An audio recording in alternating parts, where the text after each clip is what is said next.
Welcome. Hello. Welcome back to the Dr. Crocko channel. How is everybody doing? Do we have a couple people here already? Are notifications going out? I know we're not showing up in the sub feed. We're just going to have to deal with it. Looks like the chat on the screen wants to work half of the time. I don't know what is going on. I know we are here, and that's the most important part of it. If we can't get the chat to work for some reason, I'm going to try it a couple more times. It was obviously on the screen when you guys got here. Then it wanted to go off basically 30 seconds after I start the stream. Excuse me, guys. I hope everybody is doing well. Looks like we got about 50 people here already. That's not bad for not having any, not being in the sub feed. Now the chat seems to be going out of control. Hopefully this just kind of fixes itself throughout this stream.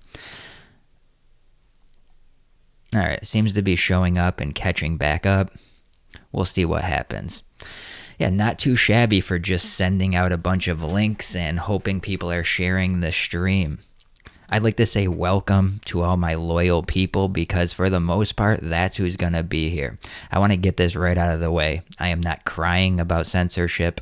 I am not complaining about what's happening. We expect it to happen and we were prepared. That's why we have 3 different channels. Yet they're doing it to all 3 of my channels. So in that regard, didn't really do anything. Now I understand people got the notification. The problem is, it's not that some notifications aren't going out. There's always a percentage of notifications. The problem is people that sign into YouTube like normal, the people that watch me, they go to their sub feed to see what's on.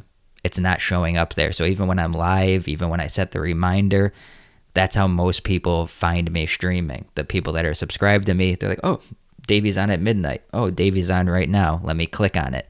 When you take that option away, that's a huge chunk of the viewership. So we'll do our best. Like I said, not a big deal. I'm going to record this and put it up on my other channels and my alternatives, and we'll just deal with the issues. Now, we're in a time where there's a lot of panic. A lot of things are going on with that crazy virus. So we need a place to step away and just have a little fun and jump into the topics that are a little conspiratorial, spooky, creepy, downright bizarre. Tonight's topic, guys, is Laurel Canyon, Lookout Mountain, the CIA's infiltration of rock bands. Some of you guys may know about this. You may have heard of Laurel Canyon and the Air Force base that was out there where they did propaganda films. But we're just going to take our way through that. Now, this is a hard time for everybody. As I said, I am out of work for a couple of weeks, so the plan was really stream my ass off, really put myself into this content, really go full bore at trying to grow the channels. So at the same time when I'm trying to do that, and they take away my ability to be seen by even my own subscribers, that means I'm definitely not getting new viewers. If my own subscribers can't see it, you can trust we're not getting any new viewers. So it sucks for growth. And at this time, it's hard to expect people can support what you're doing. And anybody that does is definitely going above and beyond. And we thank those people that are, some people have sent donations in, and I'm very thankful. I'm very humbled by it, and I appreciate it, guys. I want it known, and I just wanted to tell you guys from the bottom of my heart, it's all appreciated. So with that said, we're going to start off the stream just by kind of explaining what Laurel Canyon is, and I will put the links in the chat for you if anybody does want to support the channels and what we're doing. I know people are saying I had a hard time finding this. I understand. I'm doing my best to notify people. I really am. I can't do any more than what I'm doing. If you have any other sites that you guys are on that you want to get notified on other than Twitter or Discord, please tell me and I will make sure I put the link up there. I'm putting it on my community tabs. I made a video earlier to tell you guys. I'm really doing all I can. So it's good to see L1978. Good to see Andy Random Edits. I see a lot of people here, familiar faces. Like I said, it's only going to be our subscribers, I think. If anybody's new here, please let me know. Kim S. says, you're doing great, Davey. It's not you. Oh, I know. It's someone left a comment earlier. Well, you shouldn't make videos on this and maybe your numbers wouldn't dip. literally people can't see that I'm on. Like, do you not understand? If it was an organic thing where people were leaving and like they didn't like what I was doing, trust me, I would just say it. Like, damn, a lot of people left. If people go to their subscriber page and they can't click on the video, they can't watch the video. I mean, it's a very easy thing. It's not rocket science. So as I said, we're going to be talking about Laurel Canyon. Some of you guys may know the work of Michael Walker, Dave McGowan. These are two researchers that have talked about Lookout Mountain, Laurel Canyon, the CIA, rock artists like Frank Zappa, Jim Morrison, Janis Joplin, Jimi Hendrix. There's other musical artists from that time of the peace and love, flower power, that were connected to the military through their parents. And we'll be breaking all of that down. This was the time of the civil rights movement after the 60s. This was the time of COINTELPRO. You had the CIA infiltrating a bunch of groups and making hubs in San Francisco where they would test these stuff like acid and LSD on people. They would set up what they would call health centers, but really bring people in to dose them. We're going to break all of that down. If you were here last week, we talked about Haight-Ashbury. It's a place in California that was basically the epicenter of where they were doing these they were doing these setup scenarios where they would dose people with LSD. This was all handed down from the CIA and the MK Ultra program. So we're just going to start off kind of explaining what Laurel Canyon is. Then I'll talk a little bit about Lookout Mountain. I'll play some clips from the old Air Force laboratory they had up there. If you guys saw my video on Jared Leto the other day, then you guys know that he ended up buying this property. So we got a lot to uncover here. So pretty much every government uses culture as propaganda. So it should not be surprising that the United States did so throughout the Cold War. As a superpower involved in a multi-pronged proxy war for the hearts and minds of each and every inhabitant of Earth. How could it not? And the CIA was behind most of it. While Hoover and his FBI men were busy red-baiting, tapping phones, compiling dossiers on about any American with even the most minuscule of leftist leanings, and you guys can go and check FBI files. They have them on all of these, quote, rock stars.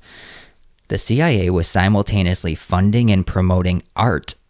And you guys may have heard of this, modern art being a CIA program, a CIA PSYOP. See people saying flower power. Yeah, all of this stuff is, it's not as organic as we once thought. But they were funding and promoting modern art of the time of the same people that the FBI was watching. So the same people the FBI was putting dossiers on, the CIA was helping fund these people. Meanwhile, Joe McCarthy was attacking anything and everything with even the slightest hint of communism. This was Reds under the bed, red baiting people. Once even raising a ruckus when he found a citation, mind you, to book by avowed Marxist Corliss Lamont in the bibliography of an army publication. At the same time that such insanity was sweeping across the government, the CIA was paying for the publication of books and articles by plenty of ex-communists and others with leftist leaning and Marxist past. The CIA showed a willingness since its inception to fund whoever made sense as a tool, regardless of the political climate and despite the politics of those funded. This is when we get into the 60s. And you hear about the CIA working with rock stars, creating the movement, creating the culture, and using these major rock artists that are putting on concerts like Woodstock and are at the zeitgeist and at the center of the peace, love, and everybody's free movement. You see the CIA behind them. So we're going to investigate the shadowy conspiracy that led Jared Leto to buy the nuclear bomb film studio of Laurel Canyon. Now, Jared Leto is not a part of this. He just bought the place and something's weird's going on with him. We're going back to the 60s and 70s. We don't have time for failed actors like Jared Leto. Shout out to anybody that ended up sharing the stream. Definitely appreciate that, guys. Hey, we got about 100 people. Got about 100 people here so far. So, I mean, that's okay. that's literally doing better than my main channel. I really put the work into getting the word out on this one, so I thank you guys. And I'll make sure to, this will be a full breakdown of Laurel Canyon. So in 1947, the U.S. military establishes a secret film unit headquartered, deep in Laurel Canyon from the Lookout Mountain Air Force Station. And you guys I'll pull up some pictures of this in a minute. And this is where you had needed to have top secret clearance. There was about 250 filmmakers there, and they would travel the world documenting nuclear bomb blast from as close as 2 miles away, if you believe in that kind of stuff. Now, in 1963, the covert film studio closes after the world's nuclear powers all agree to move testing underground. In 1971, actor Jared Leto is born, doesn't matter. There was some weird connections between Jared Leto and this Lookout Mountain, but we're just kind of getting a timeline here. So you have 1963, supposedly this place closes up. Jared Leto buys it in 2013 from a firm that turned it into a rehab center. And then he just has it as this little compound with his weird little cult. But back then, there's always been speculation about the power of music. Heavy metal groups are routinely accused of encouraging murder and mayhem. Elvis Presley was at one time accused of destroying our nation's youth. Even someone like Plato back in the day emphasized the power of song. But what if the U.S. government utilized popular music in order to form a different society?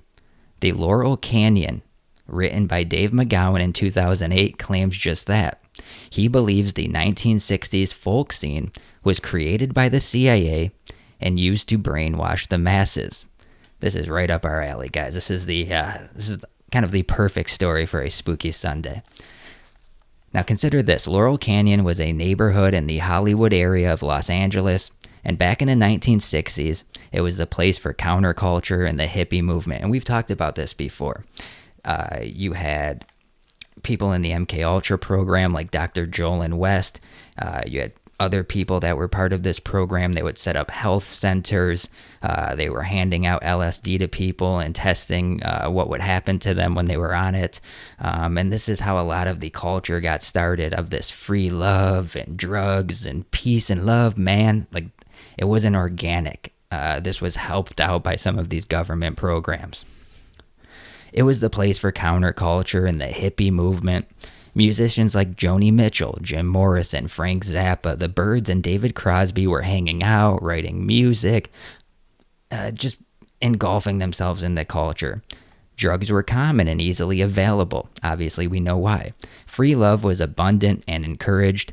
Between the Vietnam War and the racial turmoil in the United States, and that'll bring us to Charles Manson and Helter Skelter and his ties to the CIA. It seemed like a magical haven where attractive hippies could get groovy and make sweet protest songs. But there was actually something a little more sinister in the Hollywood Hills. About 5 minutes out from Laurel Canyon, there was a secret facility run by the U.S. government called the Lookout Mountain Air Force Base. Among other things, it was used as a film studio for the military and research nuclear testing. Hollywood stars like Gregory Peck, Bob Hope, Jimmy Stewart, many others often narrated for these films and were sworn to secrecy. Well, Robert Stack was already there. I'm a little hurt they didn't mention my buddy of Unsolved Mysteries, Robert Stack, but I got a video, like these old school videos that came out of there. I think you guys will enjoy it. So combine Lookout Mountain with the almost completely true allegations that the U.S. government was researching mind control via Nazi scientists, testing LSD on innocent people, and generally getting up to sketchy-ass stuff, and you've got yourself a great conspiracy. Now, McGowan, the investigator, who passed away, but he did great work on this,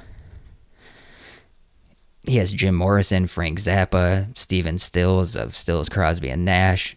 They were all sons of extremely high-ranking military officials. They were also members of the Laurel Canyon hippie community and were incredibly popular among youths of America.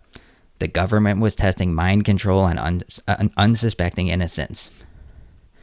Members of the so-called hippie movement were planted by the government and used to subvert the culture with what they were, putting into their music subliminally and just outright telling people.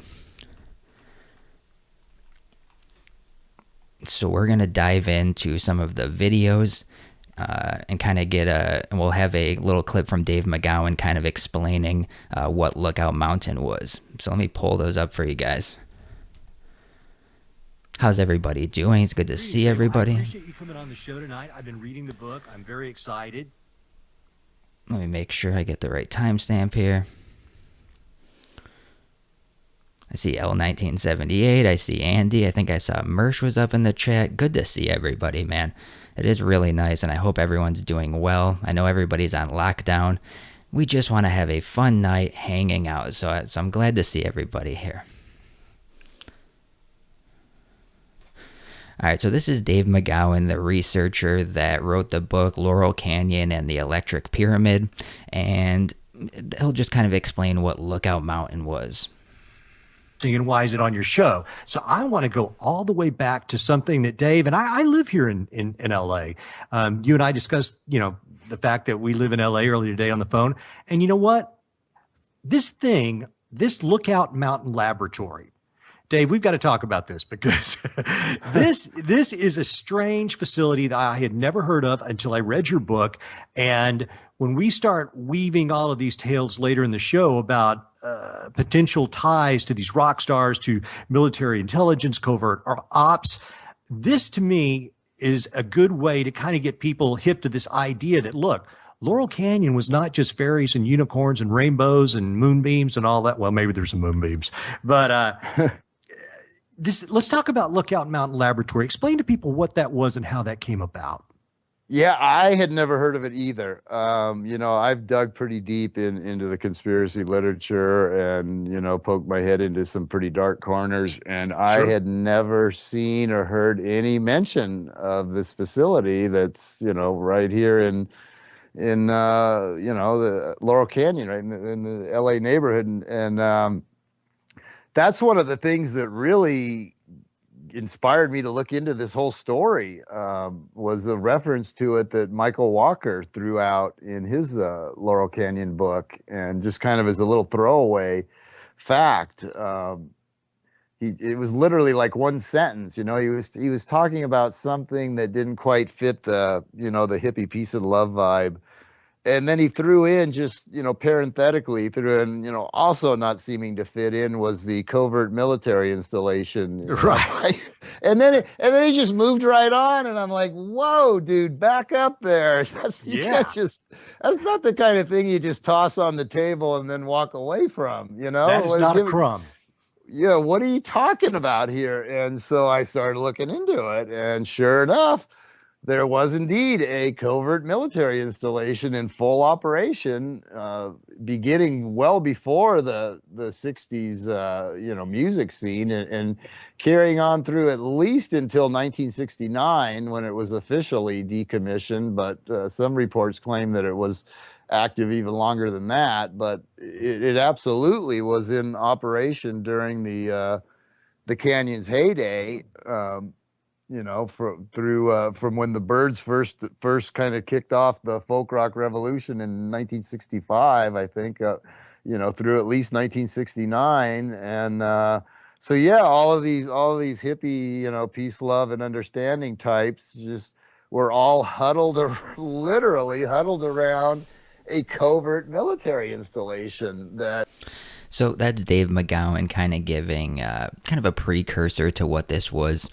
And I'll be pulling up some videos of the actual military base itself and what was going on there. They actually put out like these instructional videos at the time explaining what they were doing and how they made the propaganda film. So I think these will be enjoyable for us because these date back to the 50s and 60s, and they talk about, we have this celebrity kind of recreating a war scene, and we have this guy explaining to the children why we need to go here.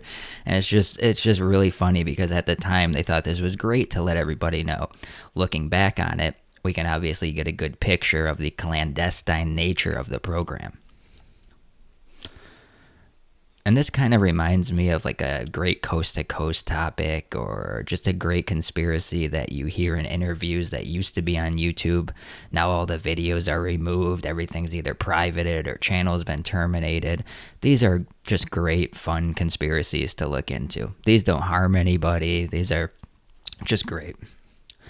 So I'm going to pull up some of these old videos here, and you guys, it's got that classic film start. These are nice. And you can get a good look at the facilities. Command and home of the 1352nd Photographic Group, containing facilities to accomplish all phases of photography. Staffed by both civilian and military filmmakers of the United States Air Force. The administrative function is housed in a portion of this modern building in the San Fernando Valley. Hold on, we have to make sure everybody's authorized to see this. This is for official use only, guys. Only authorized personnel. So make sure you guys have your Q clearance with you. 15-minute courier drive from the main gate. The organization's mission: photographic documentation of Air Force activities, the production of scientific films, technical films, training films, informational motion pictures, for the Atomic Energy Commission, for joint Army and Air Force exercises, for civil defense, for the Air Force, as well as other government agencies. Films requiring animation may get their start in this division. The artist inking this cell is only one of an experienced team with special skills in all phases of technical animation. The completed cell, as it is finally photographed here, must often effectively portray an abstract or extremely complex idea, the workings of intricate mechanisms or a cross-section of an atomic weapon. The camera division is completely equipped for both stage and location photography. In just a moment, we'll see some clips from documentary coverage and the many productions that have passed through this laboratory. Laboratory operations require a high degree of skill and scientific control to process the many types of film handled here and exposed by not only our production unit, but others dispersed around the world.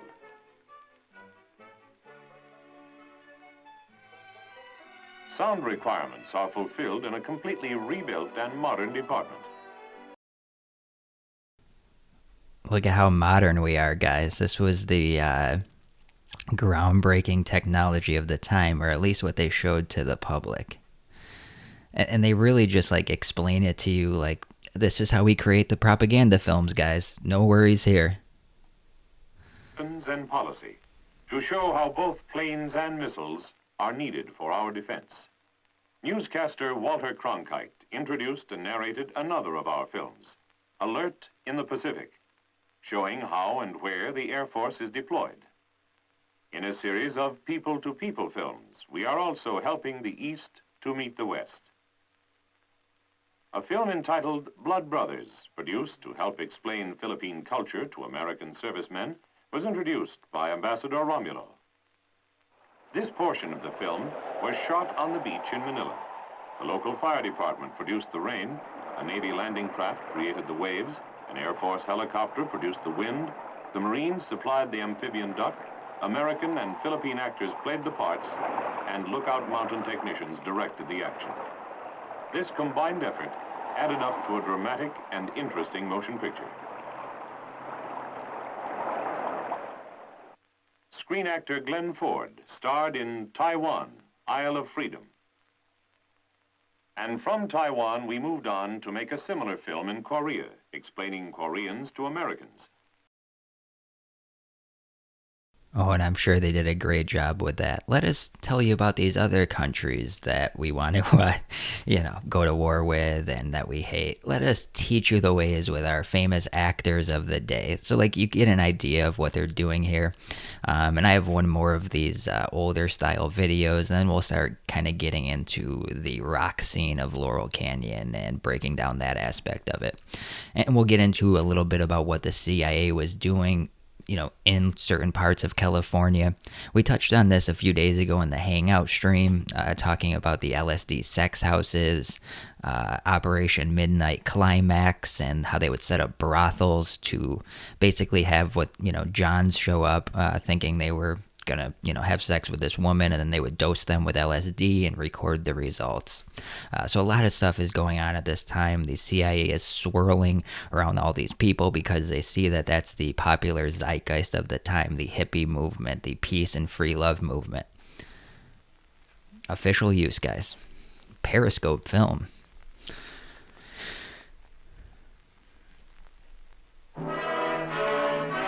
Classic music, like it.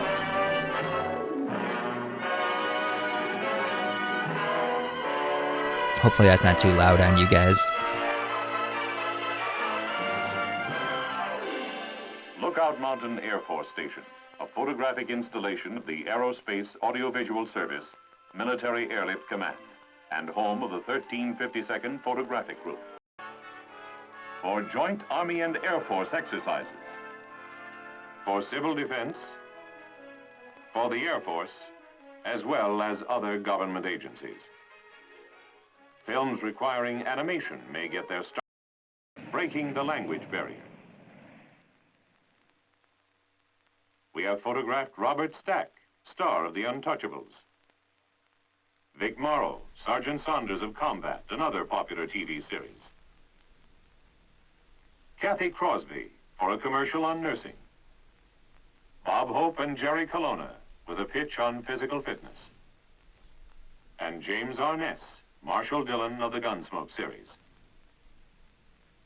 They appeared in Department of the Army films, portions of which were shot by Lookout Mountain crews. So you have this huge installation up in Laurel Canyon that's using actors and the popular culture to make videos for the military to be pushed out as propaganda. So while you have that swirling around, you have the CIA subverting movements like the civil rights movement, getting into the music business, creating the modern art movement. You can see how these things start connecting, and then we'll get into the ties, the complete family ties. Some of these major rock stars like Jim Morrison, John Denver, Frank Zappa, their fathers being high level in the military. You can start seeing how this all comes together. So just going to pull up kind of a few articles at a time here, guys. You know how we've been doing it. I try not to overload it with a bunch of stuff at once. Just pull up a few things and we'll kind of go through, we'll just do it as we go here. Hope everyone's enjoying the show so far. I really appreciate everybody showing up. And I'm sure you guys are happy just to have some non-corona entertainment. Just kind of take your mind off of everything. Sunday night, sit back, relax, and enjoy the show. That's what Spooky Sundays are for, and I'm glad you guys are along for the ride. Episode 20, guys. It's kind of crazy that we've gotten to episode 20. Who knew when we started it would really catch on and we'd have this great thing every week. So I'm very happy about that.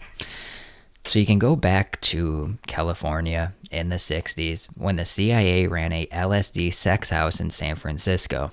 Now, San Francisco is not doing too much better now, but you can start seeing the subversion of the culture.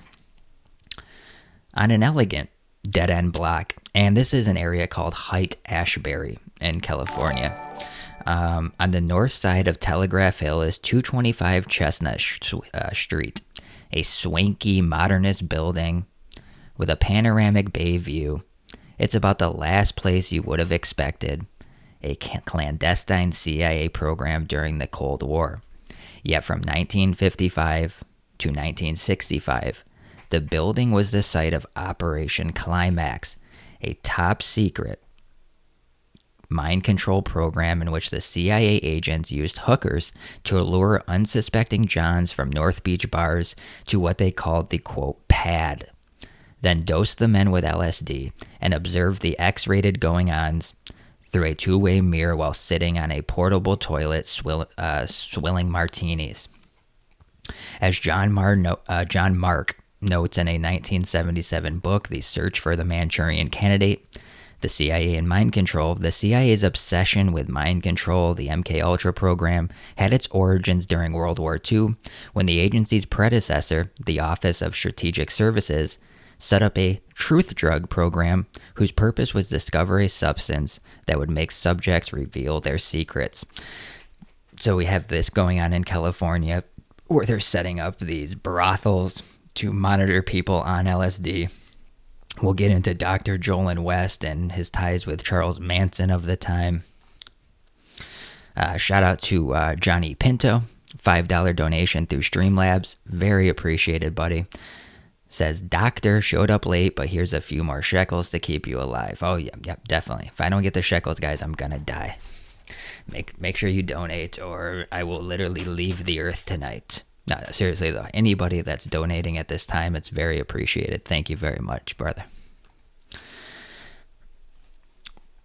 So this article is called How the CIA Used LSD to Destroy What They're Calling the New Left of the time, but you don't have to really make it political. We'll just kind of go over what was happening at the time. Sometimes facts are buried in these articles that take a political stance, but we're just kind of picking out what we need in this article. Like many activists, I am well aware of the CIA's historic role in the heroin trafficking in Southeast Asia and the cocaine traffic in Latin America.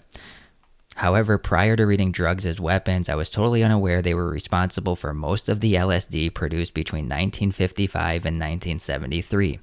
This is the drug culture, the hippie movement. For the specific purpose of neutralizing the New Left in Berkeley, Columbia, other places throughout California. This particular MK Ultra project was conceived in response to the 1962 Rand Corporation study recommending that getting left-wing leaders hooked on LSD could cause them to resign or become inactive. So Haight-Ashbury, again, this neighborhood in California. This guy was particularly horrified to learn about the LSD distribution network MK Ultra agents set up in Haight-Ashbury to lure Berkeley students away from the nationally influential free speech movement. The latter originally formed in 1957 to protest the anti-democratic activities of Senator Joseph McCarthy, communist scares right under the bed. In addition to various MK Ultra scientists and agents, the CIA also relied on a number of high-profile personalities. LSD guru Timothy Leary, an admitted CIA asset, author Ken Casey, One Flew Over the Cuckoo's Nest, and Grateful Dead band members. So we start seeing the connections of them using these popular figures of the time to push this drug culture theme, this free love, and just, have as much sex as you want, do as much drugs as you want, everything will be okay because we're all peace and love, man. When these people are working with the government to push that message. So that'll bring us to, they call it the LC. I'm going to continue to call it Laurel Canyon. Do not want to be using the LC. So they call it the strange but mostly true story of Laurel Canyon and the birth of the hippie generation.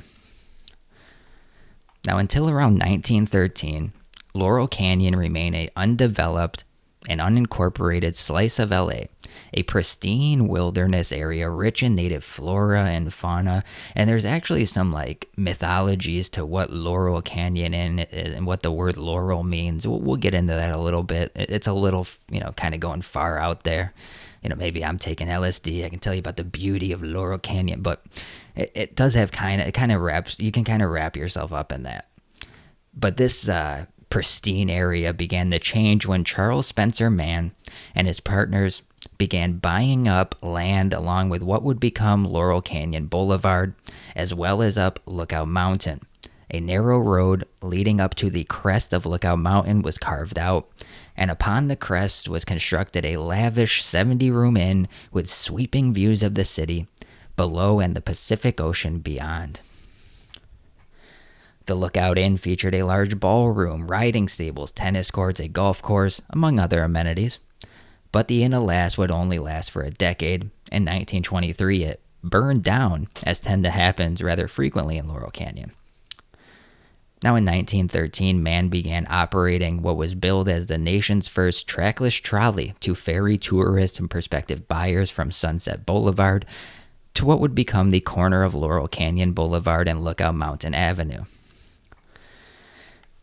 Dubbed the Laurel Tavern, the structure boasted a 2,000 square foot formal dining room, would later be acquired by this guy Tom Mix, after which it would be affectionately known as the Log Cabin. We'll get into the Log Cabin a little bit when we start talking about Frank Zappa living up here. Gonna move a little more when we get into the 40s, 50s, and 60s here. We're still like back in 1913, 1925. They really go through the history of this thing. Here's a great picture, an old map of the canyon.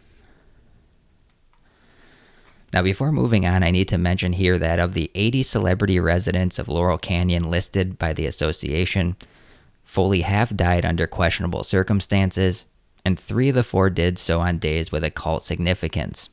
While Bessie Love, Norman Carey, Richard Dix, and Clara Bow all lived long and healthy lives, Ramon Navarro, as we have already seen, was ritually murdered in his home on Laurel Canyon Boulevard on the eve of Halloween, 1968. Nearly a half century earlier, on January 18th, 1923, matinee idol Wallace Reed was found dead in a padded cell at a mental institution to which he had been confined, just 31 years old. Reed's death was attributed to morphine addiction. And they start going through other famous people that lived up there, like Harry Houdini. You're really going back in the day. Now, on Halloween 1959, precisely 33 years after Houdini's death, and 41 years after the unnamed party guest deaths, the distinctive mansion on the corner of Laurel Canyon Boulevard and Willow Glen Road burned to the ground in a fire of mysterious origin. 33 years after Houdini's death. So I'm just going to go through this to see. Okay. So over its lifetime, the studio at Lookout Mountain, ran by the Air Force, the military, produced some 19,000 classified motion pictures, more than all of the Hollywood studios combined.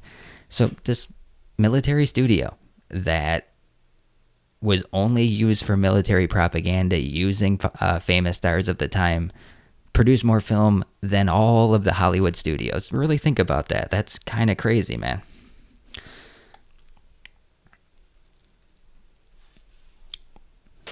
Which I guess makes Laurel Canyon the real motion picture capital of the world. Officially, the facility was run by the U.S. Air Force and did nothing more nefarious than process AEC footage of atomic and nuclear bomb tests.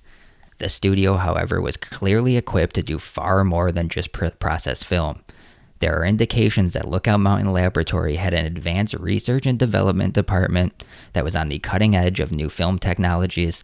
Such technological advances as 3D effects were apparently first developed at Laurel Canyon. And Hollywood luminaries like John Ford, Jimmy Stewart, Howard Hawks, Ronald Reagan, Bing Crosby, Walt Disney, of course, and Marilyn Monroe were given clearance to work at the facility on undisclosed projects and told to never speak about the clandestine studio. So I think that's going to do it for this article. I'm trying to see if there was anything else in here that I really wanted to pull out. But they had people like James Dean. You're talking about the top-level actors. Natalie Wood. She obviously died mysteriously, too, in the boat with Christopher Walken. So you have a lot of people around this Laurel Canyon area. It tends to be a hot spot for this kind of stuff.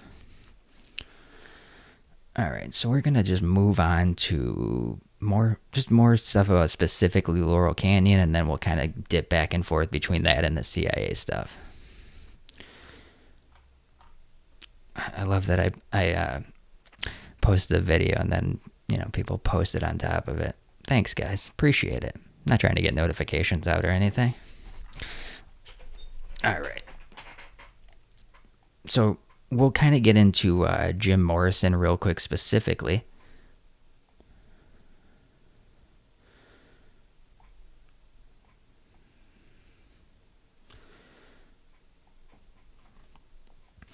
Hope everyone's in the chat is doing well. enjoying the ride we're going on here. About 45 minutes in.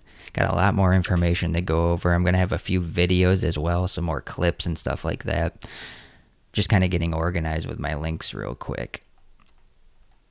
Let me make sure I have everything pulled up correctly here. All right. Jim Morrison's dad had a hand in starting the Vietnam War. So we already talked about the U.S. Air Force and the military being involved up there. It's fairly well known to the students of pop culture and classic rock aficionados that the father of Doors frontman Jim Morrison was a flag officer in the U.S. Navy. What is not well known is that Captain George Stephen Morrison was the commander of U.S. naval forces at the time of the Gulf of Tonkin incident that gave the Johnson administration the justification they need to enter the Vietnam War. That's right. This guy's behind the Gulf of Tonkin. That's absolutely an insane connection. After graduating with the U.S. Naval Academy's class of 41, George Morrison was sent to Hawaii to join the crew of the mine-layer USS Pruitt. He was there on the fateful morning on December 7th when the Japanese attacked Pearl Harbor. We don't have time to get into it. We can't break down the whole Pearl Harbor situation right now. After several combat deployments as a surface warrior officer, Morrison went to flight school. He pinned on his wings of gold in 1944 and flew combat missions in the Pacific for the balance of World War II and also during the Korean War. My grandfather was in the Korean War. So just this strange connection that his father just happens to be involved in the Gulf of Tonkin. United States Navy Rear Admiral, naval aviator. Morrison was the commander of the U.S. Naval Forces in the Gulf of Tonkin during the false flag. This was the incident in August 1964, which sparked the escalation of American involvement in Vietnam War. It was a huge false flag operation. Most of you guys know this. If you don't, the Gulf of Tonkin was a false flag operation to really kick off the Vietnam War.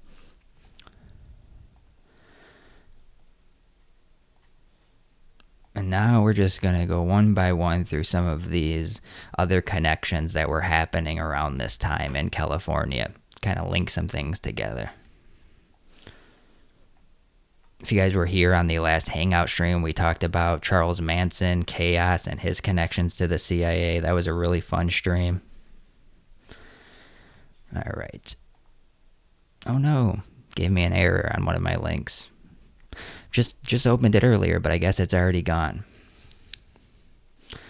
So Dr. Jolin West, if you guys remember, we spoke about him last time with, this guy had connections with LSD and Haight-Ashbury, and he was the one that drugged the elephant and killed him. But we'll just talk about that quick. All right, Oklahoma City. August 1962, there was an inexplicable use of a dangerous drug, LSD. There was an experiment, and this elephant died as a result of what can only be seen as both callous and negligence and a tragic blunder. They didn't give a shit. They were just pumping this thing. The man leading the experiment and the effect of lysergic acid, known as both LSD-25 or LSD, or simply in street parlance, acid, on Tusko the elephant, a 7,000-pound bull elephant, was the infamous psychiatrist and CIA collaborator, Dr. Louis Jolin West, or Jolly West they called him. Of course they did. West was then a professor and the head of the Department of Psychiatry, Neurology, and Biobehavioral Sciences at the University of Oklahoma. So this guy was literally being allowed to go run experiments on elephants with LSD. And he was also involved with Charles Manson. He was involved in Haight-Ashbury running these, quote, health centers that they would send people in, to get health care. But when they would get there, they would be given acid and then fucking watched and documented. Okay. So I'm just going through some links here, guys. I just want to make sure I'm going in order. And you guys might remember some of this Dr. Jolin West stuff, but I'll make sure to pull it up so you guys know exactly what it is. I'll get a picture of him. kind of explain the significance from him and Charles Manson. But we covered this before, but I'll just give a quick rundown of it. Just want to make sure I have the right links here. Just bear with me a second. And I'll also pull up an interview with Dave McGowan, the researcher into Laurel Canyon, because he did some of the best work on this. I thought I had his video saved, but I must have removed it earlier for some reason. No worries. It's his most popular interview on the subject, so you can find it pretty easily. Hello, my name is Michael Parker. It's on a show called The Antidote with Michael Parker, who also did some research on this. So give me 1 second. We'll be good.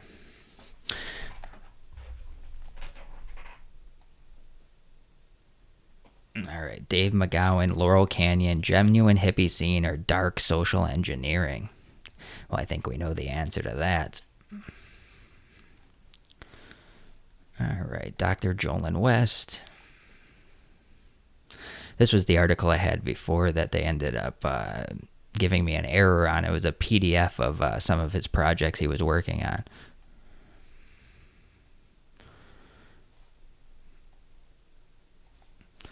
$115 people here. Very nice to see that. It's been really hard to get people over to the channels with them not putting me in the sub feed. So if anybody wants to make sure they're subscribed to the channel, send links out.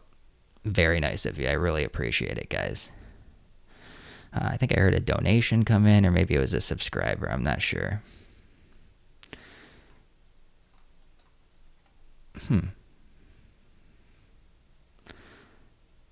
Okay, it must have been the subscriber. Oh, never mind. Okay, hold on.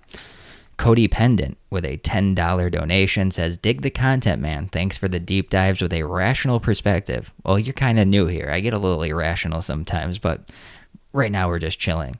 I saw a past stream you used a clip from a Mark Passio presentation. Without much digression, do you have any thoughts on his work you'd share? Thoughts of this Church of Satan in New York?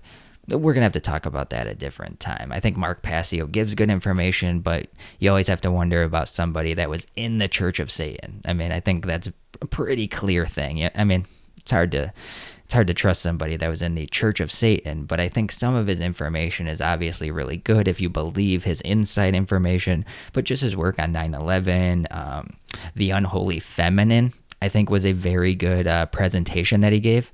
If you guys have never seen that, The Unholy Feminine by Mark Passio, I think that was a really good lecture that he gave. But other than that, everyone's got to make up their own mind on certain people.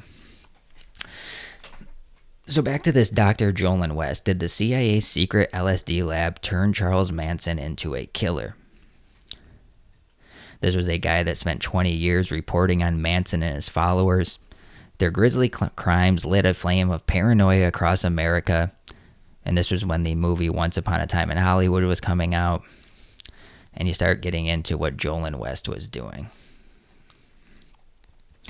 Dr. L. Jolyn West, or Jolly West, the LSD cult behind the Cult Awareness Network. The Cult Awareness Network bestowed its highest honor on the Leo J. Ryan Award on Dr. Jolyn West in 1989 for extraordinary courage, tenacity, and perseverance in the battle against tyranny over the mind of man. If you guys have never seen the Mind of Men documentary by TruthStream Media, that's the term mind of man. Yet West's entire career has been to manipulate and destroy minds. West is an advisory board member of the American Family Foundation, the mother organization of CAN, and he lectures frequently to CAN conferences.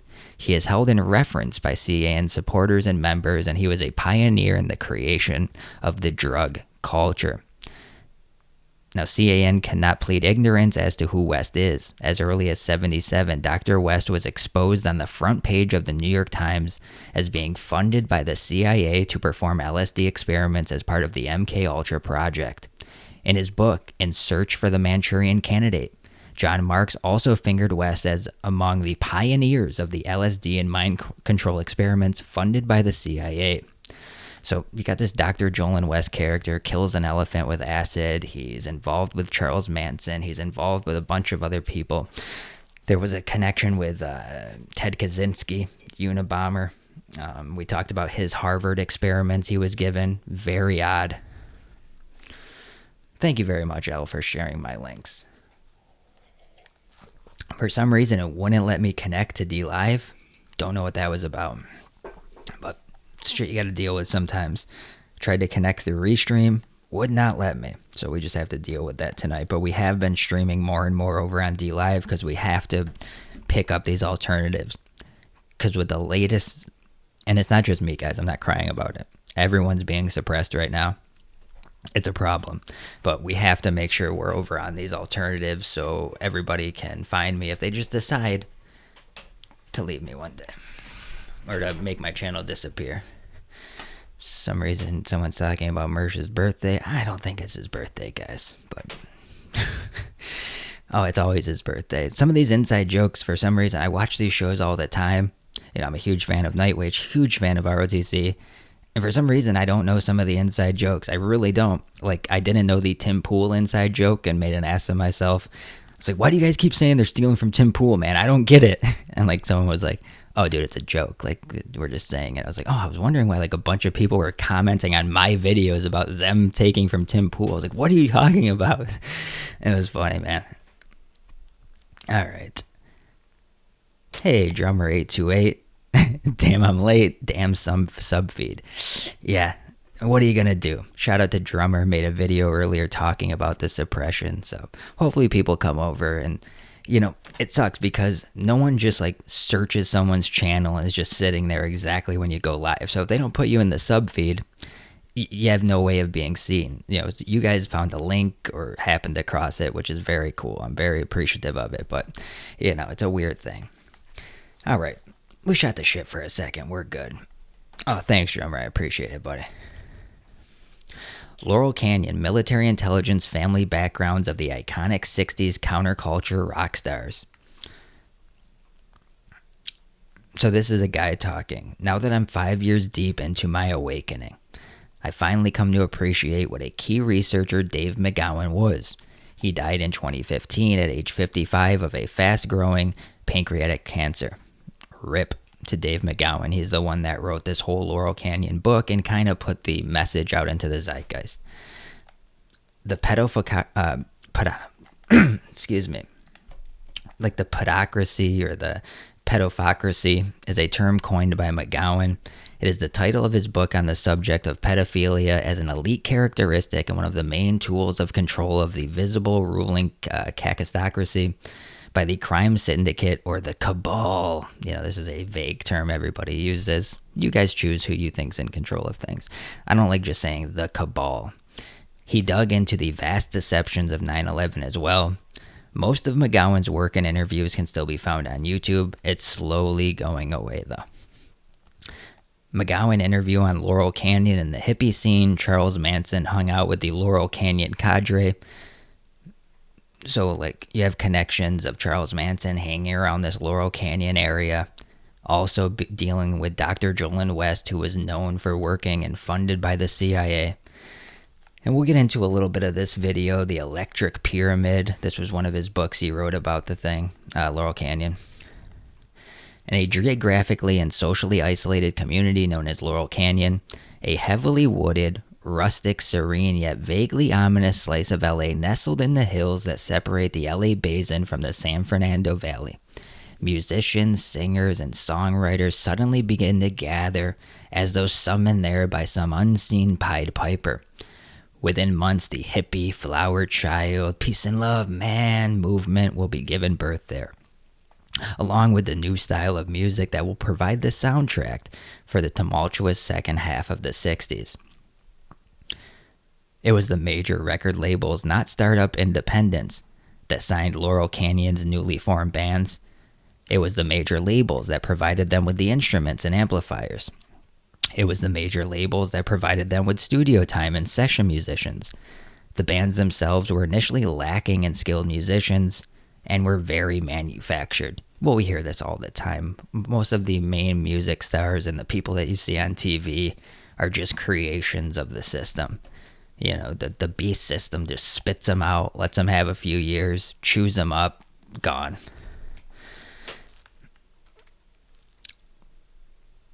It was the major labels that recorded, mixed, and arranged their albums. It was the major labels that released and then heavily promoted those albums. And so as not to be left out, the corporate titans of all three branches of the mainstream media, print, radio, and television, before online, did their part to help out the titans of the record industry. Thus we see once more that such movements were not organic. Despite being counterculture threats, these band members were never busted for drug charges. Nobody was ever drafted for the Vietnam War. The bands were largely indifferent to the anti-war movement. There were large numbers of strange deaths in this scene. You know, the 27 Club, the young rock star deaths. During the early years of its heyday, Laurel Canyon father figure is the rather eccentric personality known as Frank Zappa. Though he and his various mothers of invention lineups will never attain the commercial success of some of the other bands, Zappa will be a hugely influential figure among his contemporaries. Somehow at 25, Zappa ensconced himself in the adobe dubbed the Log Cabin. Remember we were talking about the Log Cabin up at Laurel Canyon that was once this Laurel Canyon Inn? Well, Frank Zappa stays in the Log Cabin, which sat right in the heart of Laurel Canyon at the crossroads of the Canyon Boulevard and Lookout Mountain Avenue, and would play host to virtually every musician who passes through the canyon in the mid to late 60s. So this is when they start getting together. It's when the scene starts really erupting. Now, the cabin was a cavernous 5-level home that featured a 2,000 square foot living room with 3 massive chandeliers and enormous floor-to-floor ceiling stone fireplace. Let me see how this image shows up for you guys if we get a good look at this thing here. Let me blow this up a little bit. Maybe not. Oh, come on now. I just want to zoom in. Let's not shut the computer down over it. Alright, so you get a good look at this is a very old building, but this is a look at what they call the Log Cabin. I think I have to refresh my stream here. Hopefully we didn't cut out. Let me check the chat real quick. Is everything all good? My chat froze up on me when I tried to zoom in on a picture because that's the computer I'm dealing with right now. Just if any of the mods can let me know that we're good, that'd be cool. I might have to sign back in here. You're live, you're good. Okay, cool. Appreciate it. Waterhead with the $10 super chat. I'm hoping you get this, Doc. Thanks for the dedication and this subject. Takes the edge off. If it gets worse, I will be stuck at work with these mongoloids. I appreciate it, my friend. I appreciate it.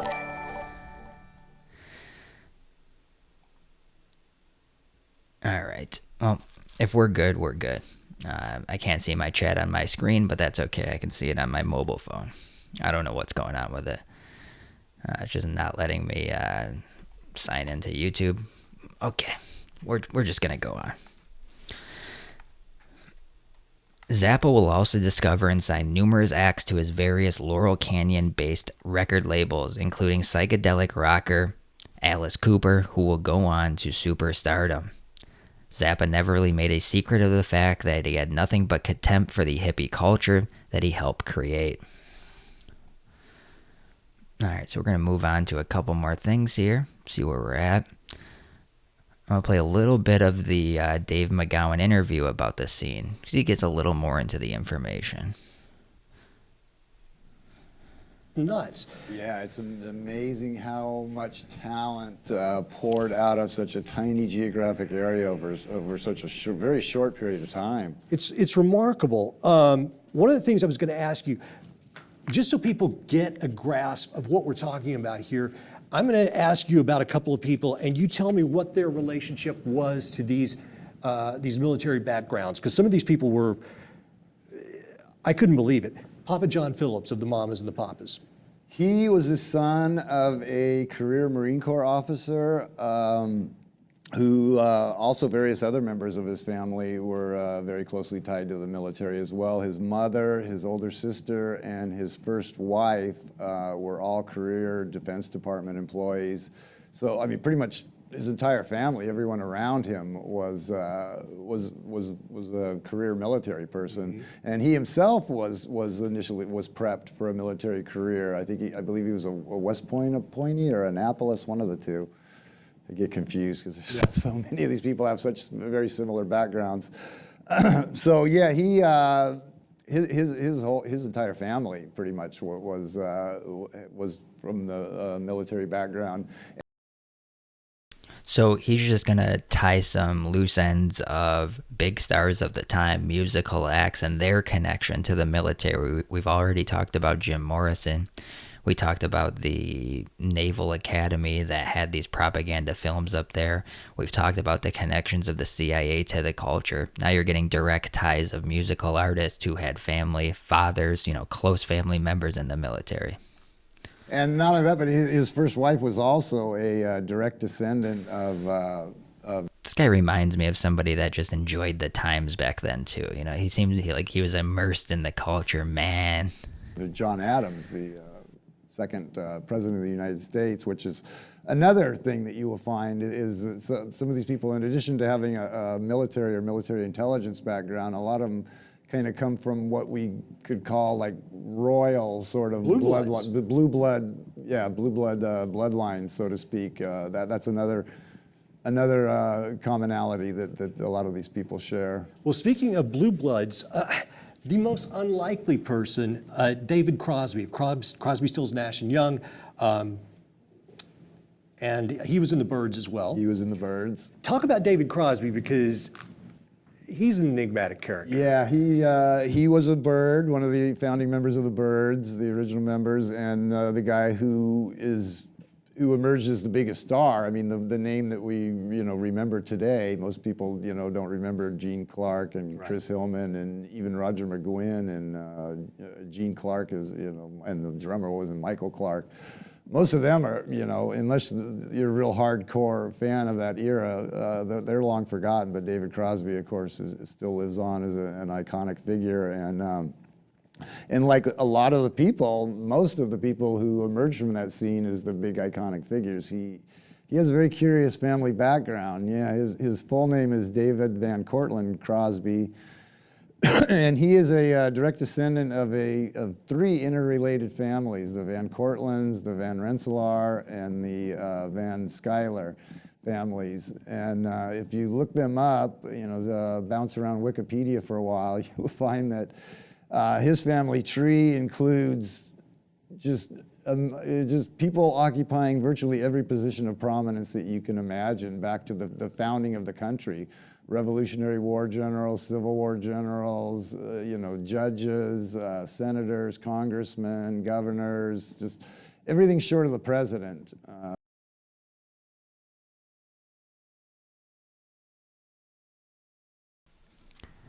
Now, some people give pushback on the conspiracy of Laurel Canyon. That's not what Spooky Sunday is about. So I don't really, I'm not going to get into arguing about if you believe it or you don't believe it. We're here to talk about the conspiratorial aspects. We're not here to debunk it. We're here to have fun with it. Now, one of the main pushbacks you get is, oh, well, just because all these people had family in the military or were sons of high-level admirals and, these people that were, chemical warfare specialists and all this stuff.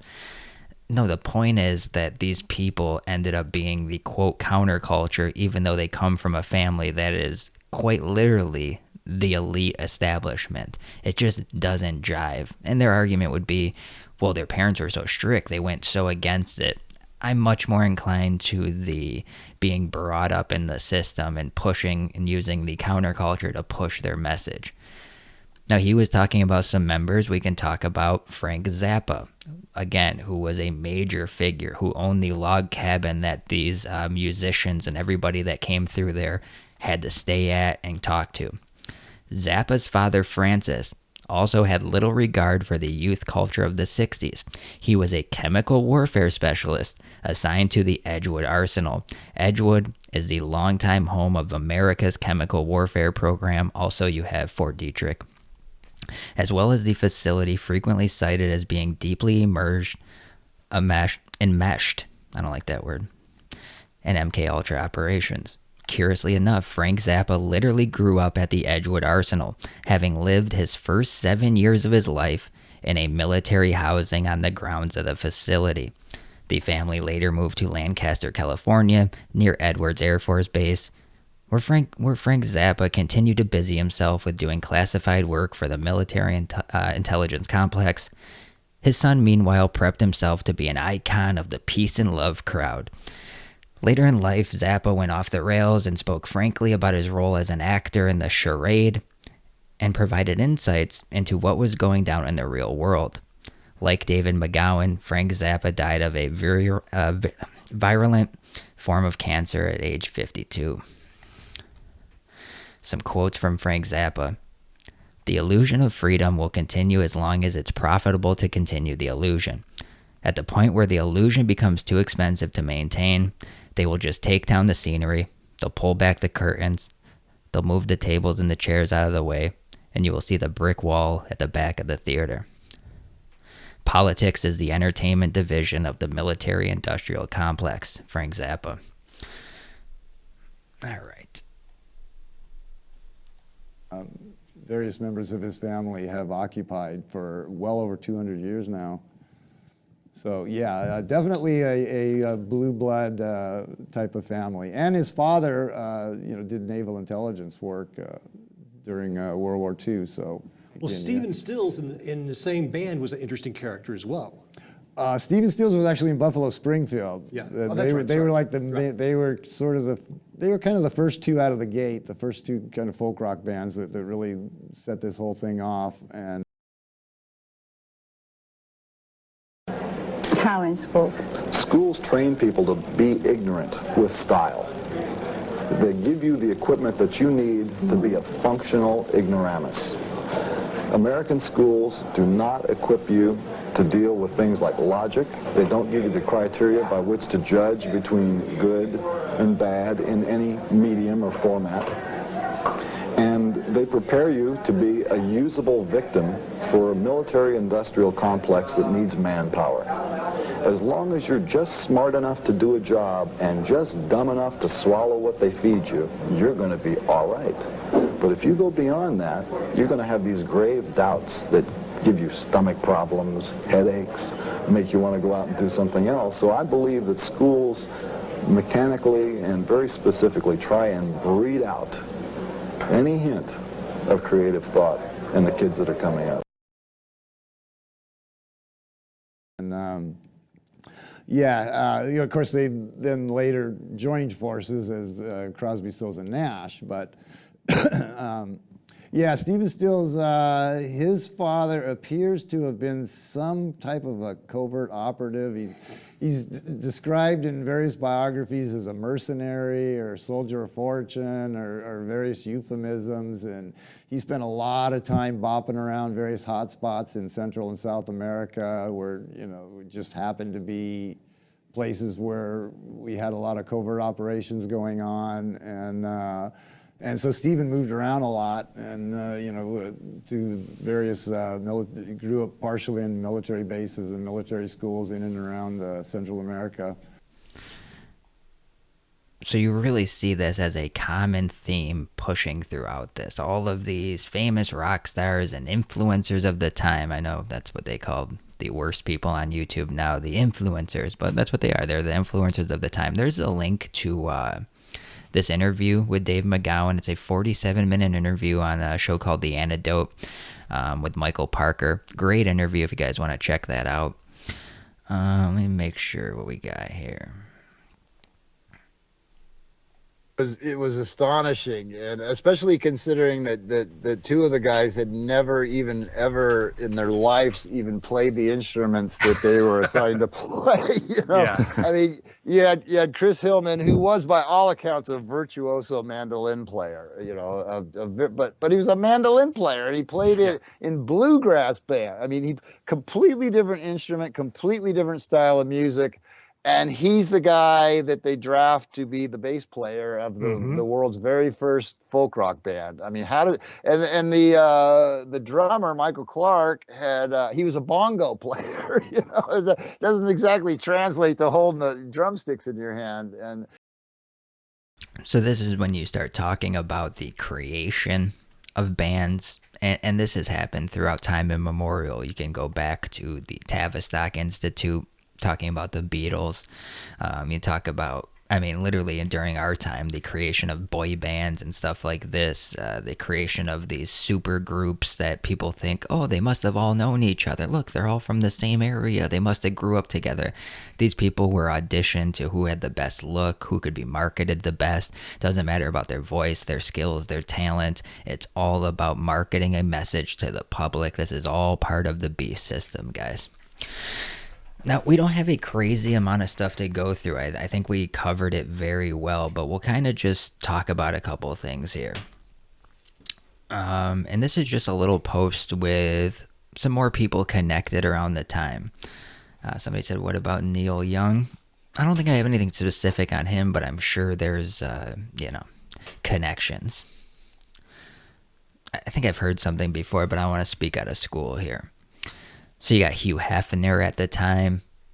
Obviously, you got the beta sex programming MK Ultra working through Playboy.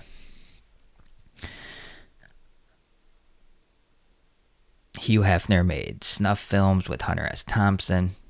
This also connected to the Manson murders, the Laurel Canyon death list, which I don't know if we have enough time to get into that, but what's that one movie? I don't want to misspeak. The Laurel Canyon murder, was it Hollywoodland? There's a great unsolved mystery of the Laurel Canyon murders, which will be its own stream. It's a very long topic. But let me just make sure I have the movie correct. I think it was Hollywoodland. Excuse me, guys. The Wonderland murders. If you guys have never heard of these, it's a very fun topic to dive into. It's a whole murder mystery in itself. Like they said, they have the Laurel Canyon death list. It's like the Clinton list. I'll pull that up for you guys.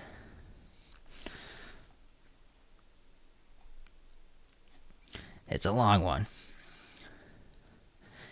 People like Phil Hartman, Saturday Night Live alum, was murdered in his Encino home in May 1998. Brian Cole, Lowell George. I hate when they don't put them in different fonts so you can kind of go through them all, but the list is very long. Jim Morrison, who for a time lived in a home in Rothdale Trail behind the Laurel Canyon Country Store, may or may not have died in Paris on July 3rd, 1971. The events of that day remain shrouded in mystery and rumor. We know about his connections. Like Hendrix, Morrison had been an avid student of the occult, with a particular fondness for the work of Aleister Crowley. I mean, the list goes on and on. That's why I'm saying when we get into the Laurel Canyon murders, it's going to be its own stream. I mean, it's literally like, you got Janis Joplin, you got tons of people to dive into.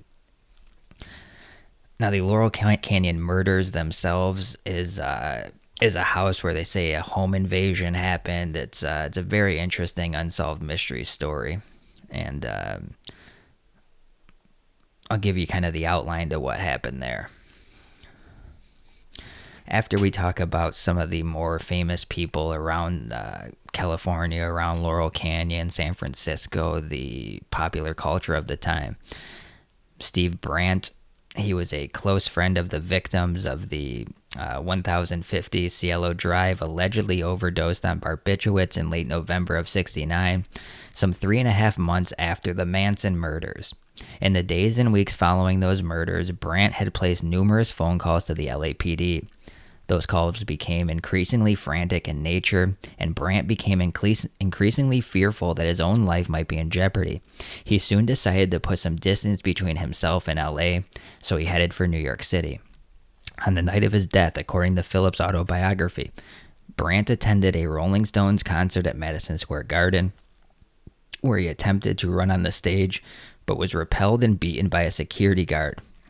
He then went home and, according to the official mythology, overdosed.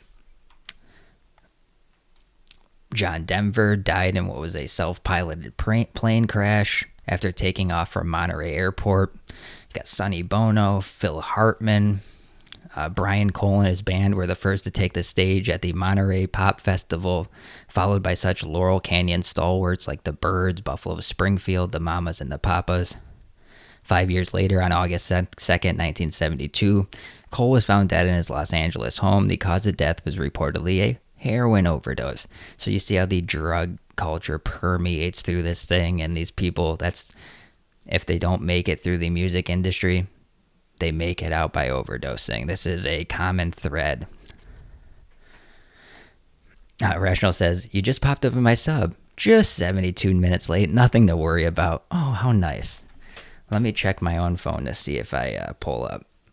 I'll tell you guys right now if that's a true statement or not.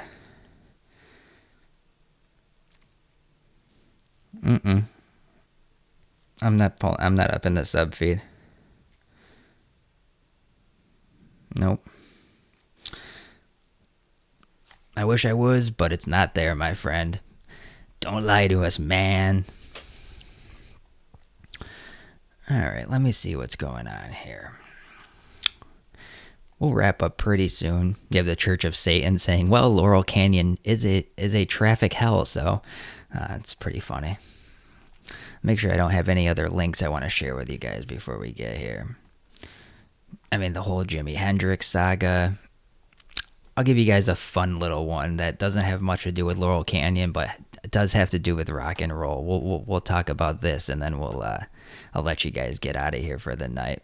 But let me just let you guys know, I appreciate you guys being here. I know there's a lot going on right now, so I definitely appreciate you taking your time just to come and have some entertainment. I know I'm not giving you breaking news over on this channel of what's going on with the virus, but it's nice to get away sometimes. If anybody would like to support what I'm doing, and I know during these times it's hard, so nothing is obligated, but if anybody can and would like to support, I'm going to put a link in the chat to my PayPal. Everything's appreciated, nothing's obligated. So just want to mention it, and thank you guys. I'll take care of the links. All right, so this is just a weird little story, and then I'll let you guys get on with your night from here, and we'll be back on the main channel and our other channels to be doing a bunch of streams here. Okay, let me make sure I have this pulled up. This is just a very weird story. If you guys don't know about this one, you might find it funny. Ew. Someone says, where can they send underwear? I think it's P.O. Box, Gig Harbor, Washington. I forgot the exact one. Yeah, it's in Gig Harbor, Washington. I'll get you the P.O. Box.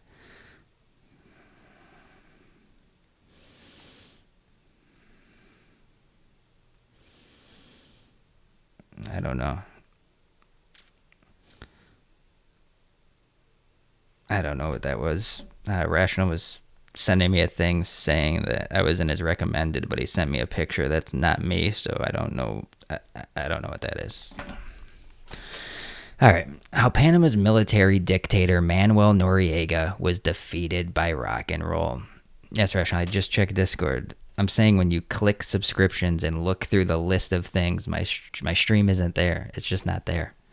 And I know what you're saying. In the side thing, you see the little red light to it. I'm saying if someone goes on their computer and goes to subscriptions, I'm not showing up. That's what I'm saying. I appreciate it, but I mean, people aren't seeing it. They're telling me they're not seeing it. If you got a question for me, just tag me, whatever weird name you have, AJ Screw You. Davey, I got a dead serious question for you. Well, we're kind of just hanging out here, buddy, so let's not get too serious here. All right, so former military dictator Manuel Noriega died on Monday, having spent the last 3 decades of his life shunted between courts and prison cells in America, France, and his native Panama. So this is going to be funny. The American government brought his brutal 6-year regime to an end in December 1989 with the invasion of Panama, codenamed Operation Just 'Cause. But capturing the man himself proved more difficult. It involved one of the strangest operations in military history, revealing an unexpected secret weapon. A quote, sense of humor. The military set aside their guns for Guns N' Roses. Yes, this is a very cheesy article, but it's just kind of funny how they did this, if this is even true, guys. The assault began on December 20th. The Americans dropped more than 400 bombs in 13 hours, while Noriega fled across Panama City in a Hyundai. Well, that's funny in itself. Dashing from one hopeless hideout to another, ducking into a school, a hospital, and even a Dairy Queen fast food restaurant. It was like a nightmare, like falling into a swimming pool, and when you try to reach out for safety for a wall or touch bottom, you suddenly realize that the walls and bottom had fallen away, he wrote in his memoir. He eventually found a place of refuge in the closet of the Vatican. The closest thing the Vatican has to an embassy. The apostolic nomenclature of the Holy See. Noriega camped out in a sparsely furnished room at a Vatican embassy, okay? So they're going to give him some kind of, immunity. He can't be touched while he's in this Vatican. It's just a very weird situation. So the government is asking the Vatican, they're writing them, begging them to refuse Noriega asylum. And the Vatican is saying, well, we took him in. We can't have you coming here. It's just, we're at a stalemate right now. And we're not going to get into what the Vatican is. This is kindergarten stuff. We know what the Vatican is. It's satanic. It's child abuse. It's everything. We know. So help came in the unlikely form of glam rock for Operation Nifty Package. It's just funny names. The extraction of Noriega, special operatives set up enormous speakers around the building, blasting out the local U.S. military radio station, SCN. To begin with, the station mostly played news bulletins interspersed with some music. We told the audience not to use their phone unless it was an emergency or official business. An official report later explained so we could not tie up phone lines. But when things became stranger, we opened the request line on the 21st of December. The station staff recalled. The request became quite imaginative.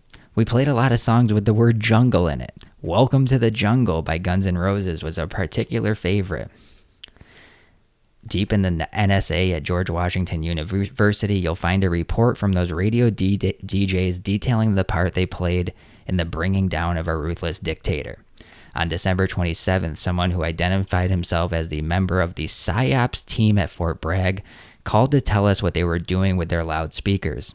The report reads, PSYOPs needn't have bothered. The station team knew all about it already. The musical standoff had already been covered on the radio and TV news. We had been receiving requests with the musical message for Noriega either by the words or the song title. A few song titles say it all. Nowhere to Run, No Particular Place to Go, Prisoner of Rock and Roll, No Alibis, Bon Jovi, Wanted, Dead or Alive. So they're just blasting these songs out at this little compound that he's in, and he hates it. And like they're just playing it for 12 days straight. Classic rock over and over, these same songs. Welcome to the Jungle, Bon Jovi. I can't play a lot of it, but you guys know what's up.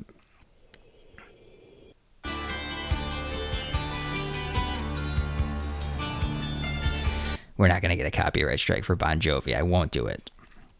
Noriega, an opera lover, was stuck listening to Oingo Boingo. He found his eardrums under the attack of heavy metal acts like Black Sabbath, Iron Maiden, and Kiss. Alongside cringeworthy pop mongers such as Rick Astley and the New Kids on the Block. They only interrupted this onslaught of rock and pop for one day, Christmas, at the Vatican nonetheless. After 10 days with his ears ringing and a mob gathering outside the gates, the Holy See's representative, Monsignor Jose Sebastian Laboa, told his guest, "You have to go." We don't want to listen to this rock shit anymore, Noriega. You got to get out of here. Noriega agreed. He wrote 2 letters, one to his wife, one to the Pope, thanking him for the hospitality. In full military uniform, he walked through the Vatican's front gates and was immediately tackled to the ground by a posse of U.S. soldiers. So, modern rock not only subverting the culture, but taking care of a ruthless dictator. I just thought that was a funny story to bring you guys. I've never heard that story before. I don't even know if it's true, but it's a very funny story. I thought you guys would appreciate. I don't know. Maybe you don't. I thought it was pretty funny. Now, we are going to wrap up here in a second. Let me make sure I have everything set aside. Make sure I read all the donations if there is any. Check my phone. Crispiracy gave a $10 donation through PayPal, man. Definitely appreciate that. Very helpful at this time. I'm out of work for a couple weeks, so I don't think there's going to be a lot of income coming in over the next couple weeks, which is not the reason I stream, but it's a very nice bonus to streaming. Let me make sure I have everything pulled up here. And it's just very humbling. It's a very nice thing, and it'll help me out in these times, but I obviously understand what's going on right now. It's never expected, always appreciated, and I thank you guys for anybody that does it.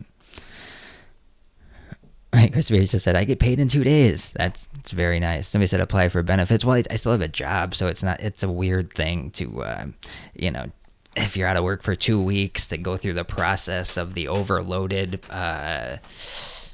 unemployment. I'm not unemployed, so it's going to be a weird kind of scenario. If it's going to go on longer than 2 weeks, I may think about something, but I think I'll be okay. Someone said rob banks. That's a good one.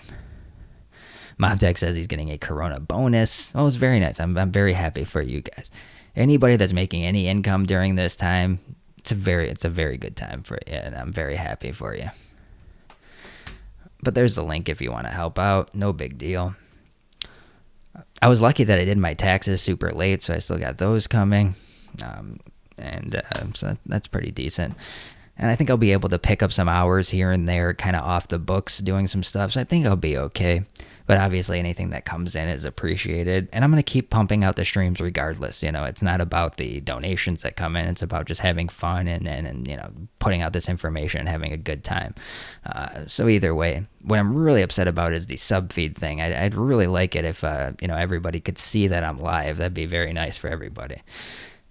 All right, let me make sure if I want to share any links with you guys before we get out of here. Give me 1 second here. I thought I came across something, so I want to make sure if I'm correct here. Just opening a link, guys, so give me 1 second. Oh, my bad. I thought it was a stream of somebody that was a friend of the channel, but it's not. All right. If anybody's got any questions, I'm here for a second. No need to extremely leave very fast. So if anybody wants to ask anything. Somebody says, you work for Trader Joe's. Oh, they're talking to someone in the chat. I was like, nope, I do not work for Trader Joe's. We got some funny stuff to talk about over on the main channel, guys. Some real cringe things have been happening. We're not going to mention them here, but trust me, we have some stuff to cover. And then we're going to also have some serious videos. I got some deep dives that have been planned for a while. Still working on the Waco video. Been trying to nail down some interviews for it. Very hard during this time to gather everybody, but I got about 45 minutes of the video edited, and I'm waiting for 2 interviews to do the Waco video. And once I have those tied up, I'll edit that up and send them out. Now, this is episode number 20. We were going to take a break. If I'm still out of work as of next Sunday, we will do Spooky Sunday. If I'm back to work, we'll be taking a 1-week break. We'll be updating the intro. We'll be updating the template and how it looks. So that just all depends on work right now. Just trying to see if anybody has any questions before we get out of here. What did you guys think of the topic, though? Did you guys enjoy Laurel Canyon? How many people knew about this? How many people were aware? Someone says, do you need toilet paper? No, we're able to buy one roll at a time. So I just buy a couple, every time I get a chance. Someone says, "Is this the last you'll be streaming tonight?" Yeah, I think this will be the last stream of the night. We streamed 2 hours on the main channel today. Now we've done another hour and a half over here. That's it's like 1:30 in the morning. So yeah, I think that'll be the last one. I know you're being serious, but I gotta sleep sometimes. And we try to do one Sunday show, Spooky Sunday, every week. And we've also been doing hangout streams over here where I break down a topic, which the topic this week was the CIA and the LSD program, which kind of led me into Laurel Canyon. Also doing the Jared Leto video led me into doing this. So sometimes it just falls like that. Someone says, "Damn, but I assume you're familiar with Dave McGowan. I'm late." Yeah, we went through some Dave McGowan videos for sure. I said, "You're not working, you don't need sleep." Yeah, but I'm streaming my ass off. I'm putting together videos, prepping stuff up, having a good time. If you guys, I'm telling you guys, you probably just haven't seen it. We've been on every channel streaming videos, premieres. They're just not showing up in your sub feed. So I'd click on my channel, go to look for videos. You'll see we've been streaming every day on basically every channel. AJ Screw says, "Hey, he's got serious questions." I don't know what his serious question is, but he wants serious questions. Did you do a Crowley stream yet? I do have one on one of my channels. It's called Occult Symbology, I believe. I don't know what channel it's on though. If it's on my third channel or this channel, let's see if we can find it real quick so I can share it with you guys. Sometimes it's hard for me to remember. Lateralist says, "I'm getting notifications." No, I'm just going to try to explain it one more time because I'm not trying to be a dick about it. There's notifications which go to about 10 to 15% of the audience. You may get them, you may not get them. Then there's also when you sign into your phone or go to your computer and click subscriptions. That's what I'm not coming up under, and that's the main portion of the audience that just goes, clicks, and sees, "Oh, he's live right now." So that's the main part of not getting viewers. I mean, that's a big chunk of people that just sign on, see somebody's got a new video, see somebody's live. Oh, this is hilarious. I just got a notification. I commented on a Crowder video. He posted a video on his second channel with two people that used to work for him, and I explained why they're not working for him, and now I got people, "What's your source, man? Why would you say something like that?" Like, I think they just quit. I don't think they wanted to work there anymore. Okay, we're looking for my video, right? Stop babbling. We'll check the second channel first. I'm pretty sure it's called like Occult Symbology or something. This was a while back we did this. Who knows if it's even gotten pinched by now. I'll just type in occult to see if it comes up. Nope, didn't come up there. It might be on the third channel. Alright, it's not there. I put in symbology and it came up with a stream, Vox Day, Robert Beale, and Maritime Admiralty Law. That was actually a real fun stream. If you guys never saw that. Yeah, now we're totally just fucking around. If you guys didn't see the Jared Leto video, that was kind of funny.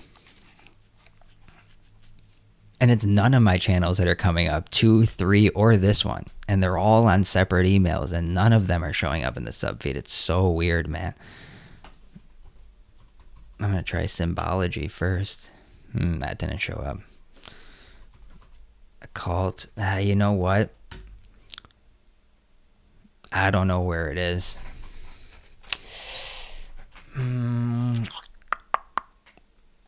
I can try one more thing for you.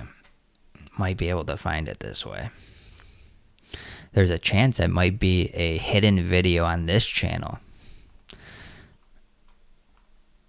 I'm not going to find it. I'll find it and post it on Discord or Twitter or something. But yeah, I did a video on Crowley, and we'll do another one on the kind of occult.